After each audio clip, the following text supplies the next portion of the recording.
All right, so we're diving into real estate today, specifically those REITs that look really promising for 2025. BuyStocks.ai's top pick is Realty Income Corporation, ticker symbol O.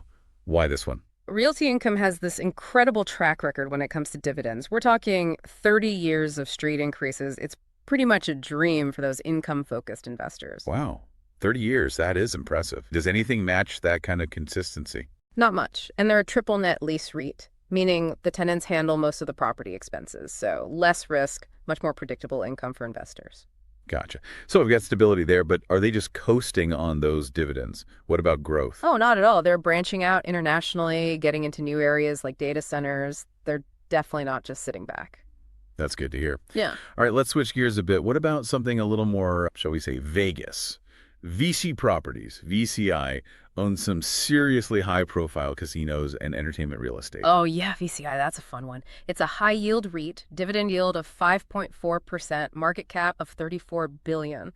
They own some iconic properties like Caesar's Palace in Vegas and the MGM Grand, just to name a few. Casinos, huh? Sounds risky, to be honest. I mean, Yeah. economic downturns, changing tastes. What makes them a good investment? I hear you, but VCI's got long-term leases with the giants of the gaming industry, like Caesars and MGM, steady inflation-protected income stream. And get this, they have a 100% occupancy rate. 100% no way. Okay, strong foundation for sure. What about their future plans? Growth strategy. They've actually got a pretty big pipeline of potential acquisitions. If they play their cards, they could really expand that portfolio and rake in the returns. Sounds like a gamble worth taking. Okay, so we've got stable income with Realty Income, and now a bit of Vegas excitement with VCI. Let's move into something totally different.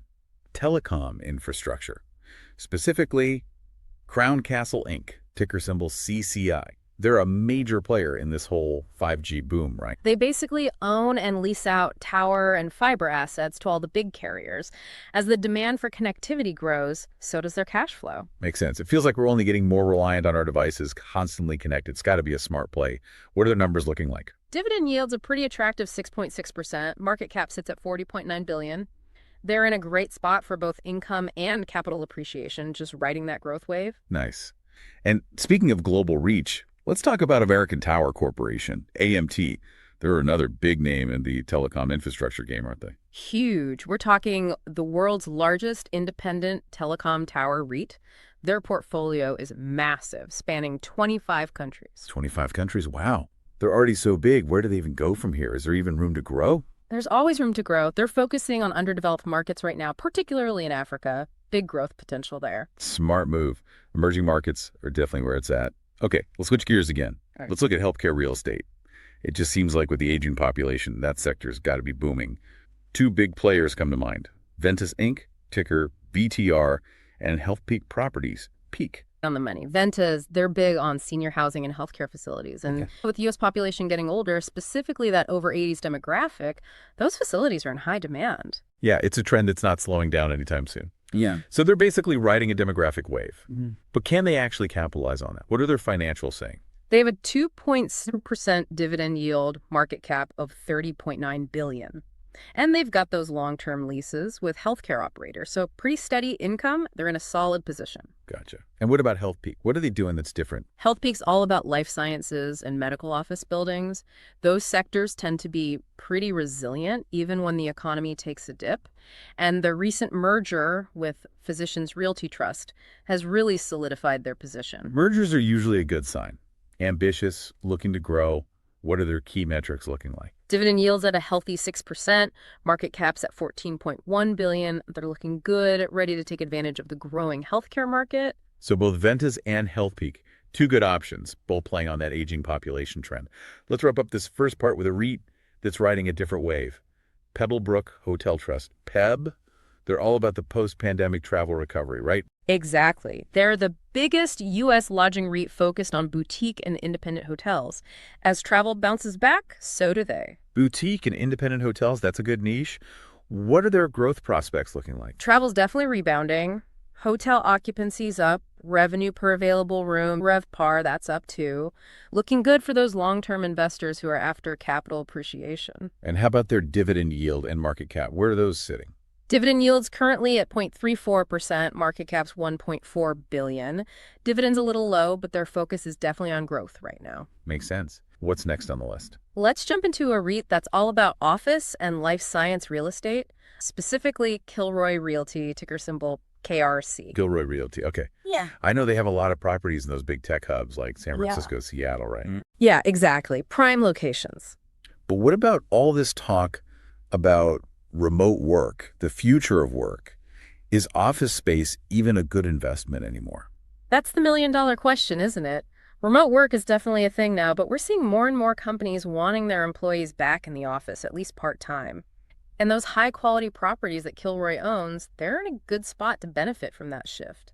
Betting on the return to the office, at least partially. Interesting. Numbers-wise, how are they looking? Their dividend yield is pretty impressive, sitting at 6.4%, and their market cap is about $4.1 billion. As things settle down with this whole work-from-home situation, I think Kilroy has a good chance for growth. Solid numbers. All right, let's switch gears again. What about Invitation Homes, ticker symbol INVH?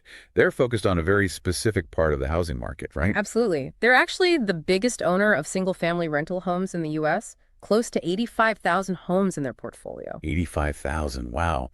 And with mortgage rates and home prices going up, making it harder to buy, their timing seems spot on. Totally. They're catering to those renters who can't afford to buy, and that's a growing group of people. Kind of an alternative to the whole home ownership thing. What's their dividend yield and market cap looking like? Dividend yields at 3.4%, and their market cap is a healthy $20.6 billion. As long as people keep struggling to buy homes, Invitation Homes is in a good position to keep growing. Interesting, very interesting. Okay, last REIT on our list today, Sun Communities, ticker symbol SUI. They're a little different, right? Yeah, a little different. Sun Communities focuses on manufactured housing and RV communities. It's a niche market, but it's growing like crazy. Manufactured housing and RVs. It's not what you usually think of when you think real estate investing. What's driving that growth? It's all about affordability. Sun Communities gives people a cheaper way to live, which is becoming more and more important with housing costs going through the roof.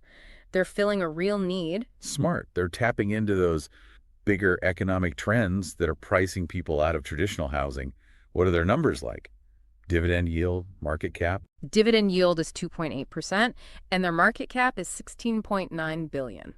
They're a good option for investors who want to diversify and get into a part of the market that's really growing. What are the key things REIT investors should be thinking about going into 2025? Good question. Let's recap a bit. First, the Fed cutting interest rates, that's going to make real estate investments a lot more appealing. Lower borrowing costs, good for REITs. Exactly. It could really boost the whole sector.